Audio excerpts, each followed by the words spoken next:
को मेरा सलाम और आदाब। मैं सबसे पहले यहाँ पे जितने भी हजरात हैं, चाहे वो किसी भी मजहब से ताल्लुक रखते हैं, उनको सलाम और आदाब कहूँगा और मुबारकबाद पेश करूँगा कि आपको जब भी 35A के रिगार्डिंग कोई भी हमारे रहनुमाओं ने कॉल दी, आप यहाँ पे हमारे साथ पेश रहे।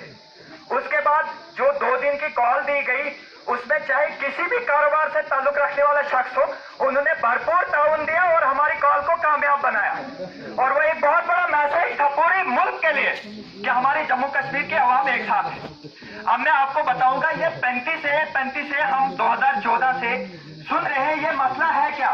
सबको पता है 35A है। इसमें 4 अहम बातें हैं जो जम्मू कश्मीर के हर इंसान के लिए, हर परमानेंट रेजिडेंट के लिए इंपॉर्टेंट है। सबसे पहली बात है परमानेंट रेजिडेंट सर्टिफिकेट, जिसको हम देसी तरीके से स्टेट सब्जेक्ट बोलते हैं। स्टेट सब्जेक्ट हमें 35A की वजह से है।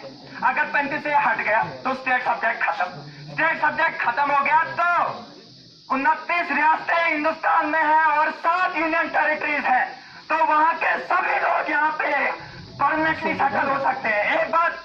दूसरी बात, यहाँ पे वो एम्प्लॉयमेंट के लिए अप्लाई कर सकते हैं, मतलब नौकरी के लिए अप्लाई कर सकते हैं। और आप देख सकते हैं जम्मू कश्मीर इस टाइम हिंदुस्तान के अनएम्प्लॉयमेंट के टॉप पे है। हालांकि यहाँ का सिर्फ जम्मू कश्मीर का शहरी जो है वो एम्प्लॉयमेंट के लिए एलिजिबल है, उसके बावजूद हमारी रियासत जो है अनएम्प्लॉयमेंट में, मतलब नौकरी न होने में हम टॉप पे हैं।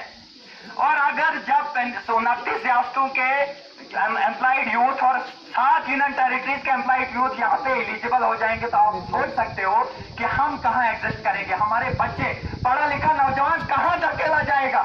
ये समझो, ये सोचो, ये कोई खेल नहीं है, कोई मजहबी मसला नहीं है, इसमें मजहब से कोई लेन देन नहीं है, क्योंकि 35A जो है जितने भी हकूक देता है वो जम्मू कश्मीर का, चाहे मुसलमान है, हिंदू है, सिख है, क्रिश्चियन है या बुद्धिस्ट है, सबके लिए बराबर है।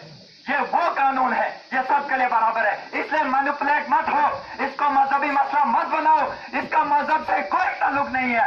मैं आपको डंके की चोट से यह भी बताना चाहूंगा कि इसका अलहदगी पसंद से भी कोई ताल्लुक नहीं है, जिसको हम सेपरेटिज्म बोलते हैं ना, सब बोलते हैं इसका हुर्रियत से, उससे, इससे, बल्कि से इससे कोई ताल्लुक नहीं है। यह हमारा हक है, जम्मू कश्मीर के हर परमानेंट रेजिडेंट का हक है और यह हमारा फर्ज है, कोई ऐसा नहीं, फर्ज है। जम्मू कश्मीर के हर इंडिविजुअल का, एक नागरिक का यह फर्ज है कि 35A के लिए हमने आवाज बुलंद करनी।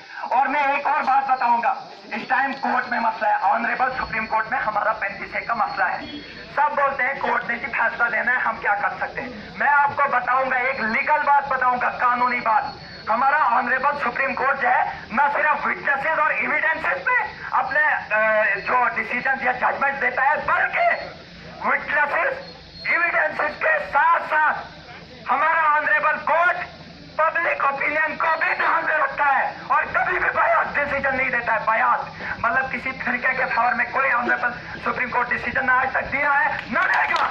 ये बात याद रखना आप सभी। उसके बाद जो 35A का मसला है, इसमें पब्लिक ओपिनियन हम जमा क्यों हो रहे हैं भाइयों, इसका ये बेकार नहीं है। अगर जम्मू कश्मीर के हर हिस्से से यही हर एक कहेगा कि हम जमा क्यों हुए, वहां भी बोलेगा हम जमा क्यों हो जाए, वहां भी बोलेगा, तो फिर कौन आवाज बुलंद करेगा भाइयों? ये तो हमने हर इलाके में अपना आवाज बुलंद करनी है और जितनी आवाज बुलंद होगी उतना हमारा पब्लिक ओपिनियन स्ट्रांग होगा और जितना पब्लिक ओपिनियन यहाँ से ऑनरेबल सुप्रीम कोर्ट में स्ट्रांग जाएगा, उतनी हमारे केस की वैल्यू स्ट्रांग होगी, उतना ही हमारे 35A को महफूज रखा जाएगा और हमारा 35A महफूज रहना चाहिए। ये हमारे जम्मू कश्मीर के हर इंसान की, हर मजहब से ताल्लुक रखने वाले आदमी की एक ही बात है कि 35A को बचाना है। मैं इन्हीं अल्फाज से आपसे रुखसत होना चाहता हूँ। अस्सलाम।